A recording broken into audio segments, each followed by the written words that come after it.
Kwa Rostam kidogo ulikuwa hukuwa na maelewano mazuri na Rais Magufuli awali.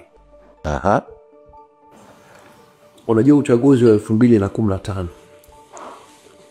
mimi sikumuunga mkono Magufuli. Wakati huo tulikuwa na wagombea wengi ambao walikuwa wanawania nafasi ya urais. Kama kawaida, mimi nilikuwa kwenye kambi iliyokuwa kimuunga mkono Edward Lowassa. Kwa hiyo Edward Lowassa alivyoshindwa kuendelea mbele,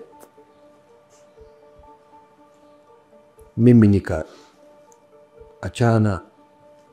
kwa sababu uchaguzi ukishapita ndio ukishapita. Nikaendelea na biashara zao. Na ndipo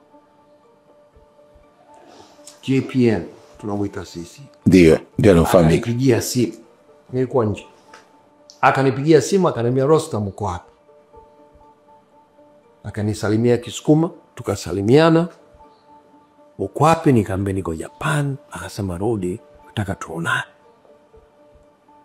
Kaambia basi nikimaliza mkutano wangu tapanda ndege nitarudi. Nikarudi. Nikakutana naye pale Ikulu. Akaniambia, mimi naomba